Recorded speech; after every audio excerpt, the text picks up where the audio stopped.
மத்தேயு நற்செய்தி 26ஆம் அதிகாரம். பேதுரு மறுதலிப்பார் என முன்னறிவித்தல். அதன் பின்பு இயேசு அவர்களிடம், இன்றிரவு நீங்கள் அனைவரும் என்னை விட்டு ஓடிப்போவீர்கள். ஏனெனில் ஆயரை வெட்டுவேன், அப்பொழுது மந்தையிலுள்ள ஆடுகள் சிதறடிக்கப்படும் என்று மறைநூலில் எழுதியுள்ளது.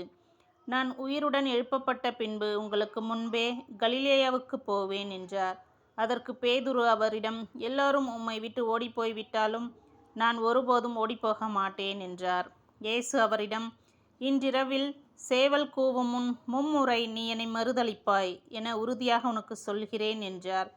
பேதுரு அவரிடம், நான் உம்மோடு சேர்ந்து இறக்க வேண்டியிருந்தாலும் உம்மை ஒருபோதும் மறுதலிக்க மாட்டேன் என்றார். அவ்வாறே சீடர்கள் அனைவரும் சொன்னார்கள். கெத்சமனி தோட்டத்தில் இயேசு. பின்னர் இயேசு சீடர்களுடன் கெத்சமனி என்னும் இடத்திற்கு வந்தார்.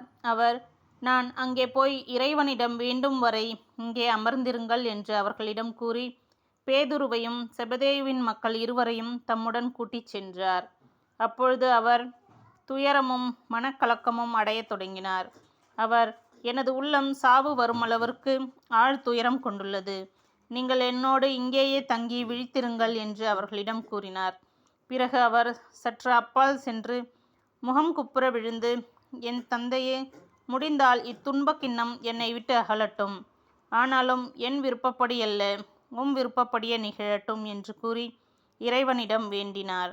அதன் பின்பு அவர் சீடர்களிடம் வந்து அவர்கள் உறங்கிக் கொண்டிருப்பதைக் கண்டு பேதுருவிடம், 1 மணி நேரம் கூட என்னோடு விழித்திருக்க உங்களுக்கு வலுவில்லையா?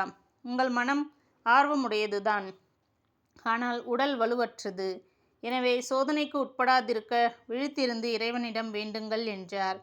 மீண்டும் சென்று, என் தந்தையே, நான் குடித்தால் அன்றி இத்துன்பக் கிண்ணம் அகல முடியாதென்றால் உமது திருவுளப்படியே ஆகட்டும் என்று 2ஆம் முறையாக இறைவனிடம் வேண்டினார். அவர் திரும்பவும் வந்தபோது சீடர்கள் உறங்கிக் கொண்டிருப்பதைக் கண்டார். அவர்களுடைய கண்கள் தூக்கக் கலக்கமாயிருந்தன.